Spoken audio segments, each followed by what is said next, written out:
বন্ধুরা, ভারতের আকাশে আবারও জ্বলে উঠল এক নতুন তারা। ২রা নভেম্বর ২০২৫ শ্রীহরিকোটার সতীশ ধাওয়ান স্পেস সেন্টার থেকে লিখে ফেলা হলো ভারতের মহাকাশ ইতিহাসের আর এক সোনালী অধ্যায়। ইসরো সফলভাবে উৎক্ষেপণ করল ভারতের সর্বাধুনিক সামরিক যোগাযোগ উপগ্রহ GSAT-7R। আর এই মহাকাব্যিক সাফল্যের বাহন ভারতের সবচেয়ে শক্তিশালী লঞ্চ ভেহিকেল LVM-3M5, যাকে ভালোবেসে বলা হয় বাহুবলী রকেট। ৪,৪০০ কিলোগ্রাম ওজনের এই উপগ্রহ শুধু এক প্রযুক্তিগত অর্জন নয়, এটি ভারতের সামুদ্রিক সক্ষমতার এক নতুন প্রতীক। আগামী ১৫ বছর ভারত মহাসাগরের প্রতিটি ঢেউয়ের ওপর, প্রতিটি নৌ অপারেশনের আড়ালে কাজ করবে GSAT-7R নীরব রক্ষক হয়ে। ভারতের নৌবাহিনী এখন আরও দ্রুত, আরও সঠিক, আরও কার্যকরী ও আরও সংযুক্ত। GSAT-7R পুরোপুরি দেশীয় প্রযুক্তিতে নির্মিত, ইঞ্জিন থেকে ট্রান্সপন্ডার পর্যন্ত। এর মানে বিদেশি উৎক্ষেপণ কেন্দ্রের ওপর ভারতের নির্ভরতা প্রায় শূন্য।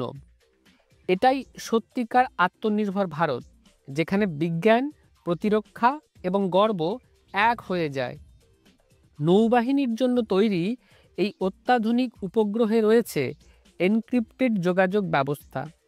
এটি ভারতীয় জাহাজ, সাবমেরিন, যুদ্ধবিমান ও কন্ট্রোল সেন্টারগুলিকে একটি নিরাপদ নেটওয়ার্কে যুক্ত রাখবে।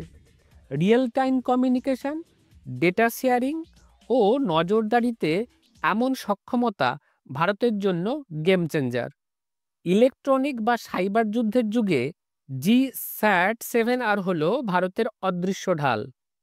ইন্ডিয়ান স্পেস অ্যাসোসিয়েশনের director general lieutenant general Anil K Bhat বলেন, GSAT-7R ভারতের সামুদ্রিক নিরাপত্তার জন্য এক গেম চেঞ্জার।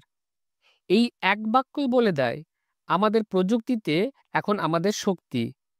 আর যে রকেট এই মহিমাকে মহাকাশে তুলল, সেই বাহুবলী রকেট আবারও প্রমাণ করল ভারত এখন বিশ্বে ভারী পেলোড উৎক্ষেপণ সক্ষম দেশগুলির মধ্যে অন্যতম।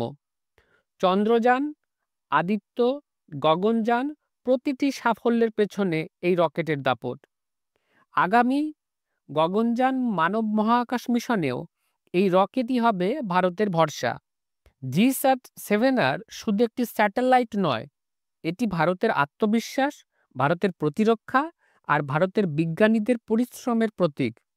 মহাকাশ এখন ভারতের পতাকা আরও উঁচুতে উঠছে, আর পৃথিবী দেখছে নতুন যুগের সূচনা, এক আত্মনির্ভর ভারতের মহাগাথা।